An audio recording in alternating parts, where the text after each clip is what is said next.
Chevrolet Camaro, 1966. September 1966 is when the first one was listed for sale in a dealership as a 1967 model. They sold over 200,000 that year, which was about half of what the Mustang sold. As we go through with this, you're going to see the Camaro is always, well, not always, it's won a few times, but it's always pretty much behind the Mustang. I mean, it was only invented, it only came to market because of the Mustang. Anyway, the Chevrolet Camaro, another pony car. For a long time, there was only two. Anyway, 1967 was the first year. That was the first gen. Second gen, second. I don't care about the generations. Let's get on into the new ones.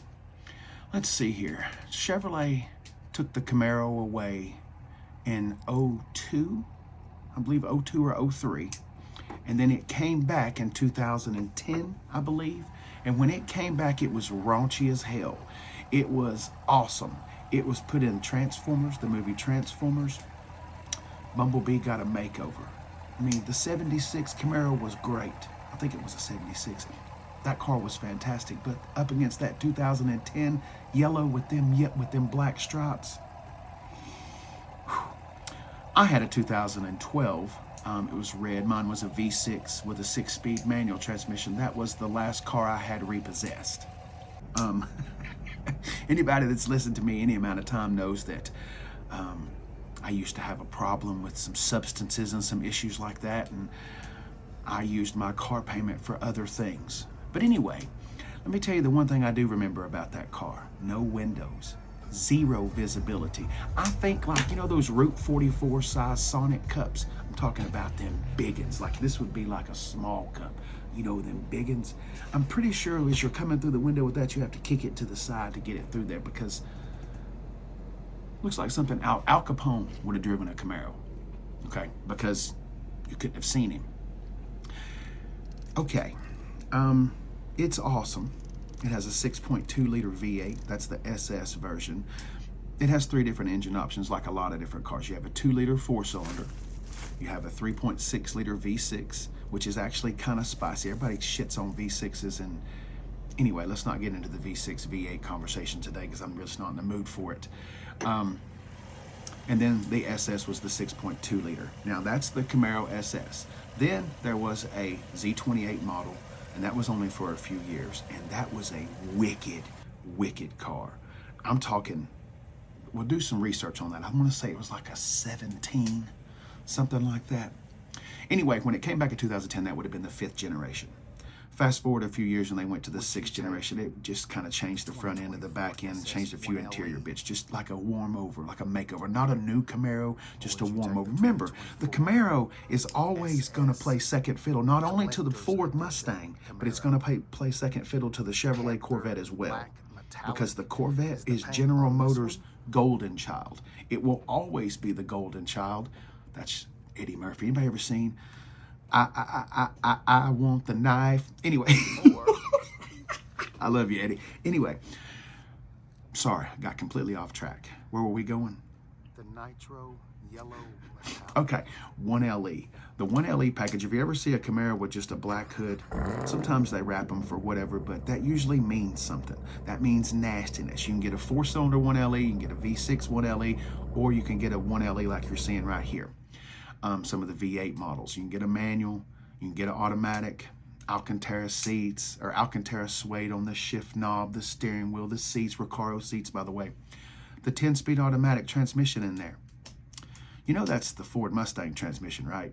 You know Chevrolet and Ford, they did that together. Like that's a conglomeration, it's a joint effort. Kind of like the new Nissan, Mitsubishi, Honda thing is maybe playing out. But anyway, that's going to be wild. The Honda 240 SX. Okay, the 1LE, here's the thing. The 1LE is basically like a track car. All right. It's more than just a performance pack. It has some hard suspension. You hit a bump or a pothole in that thing going on just like regular roads, it's less forgiving than a Mustang GT performance pack. There's a little bit more give in the Mustang. Anyway, but track, The Camaro's fantastic. It went away for two different reasons. I've already touched on it a little bit. The Corvette. It'll never outdo the Corvette. Ever. That's part of the reason why it went away. I do want to give it a little bit of praises because I feel like I've been on the negative side of the Camaro. The Camaro did whoop the Ford Mustang's ass a few times in sales. Around 1977-78, the Mustang II was introduced. Remember the oil crisis? Well, I don't remember it because I wasn't around. But if you read about it, anyway, little oil crisis. And so Ford had to bring out the Mustang II. Well, it kept the Mustang name alive, but that was an ugly car. So Chevrolet Camaro capitalized. It won in 70, 77, 78. Then Ford launched the Fox body in 79, and it won for 1 year.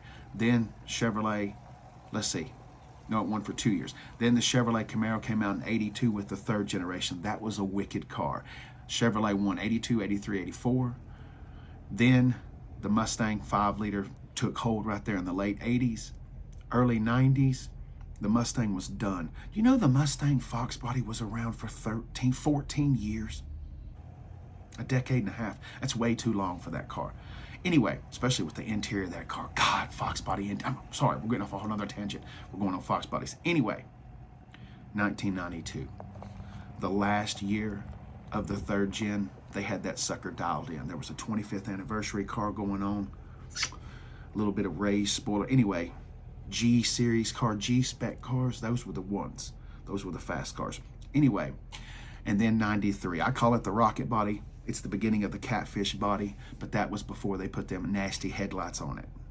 Anyway, if you're gonna go with the fourth generation, you need to buy a Firebird. Trans Am, don't buy a Camaro.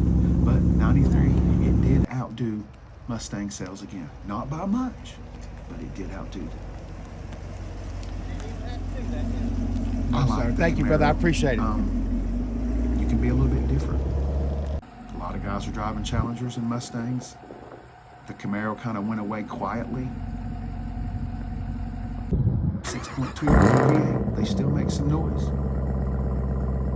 Thank y'all for watching. Have a holiday.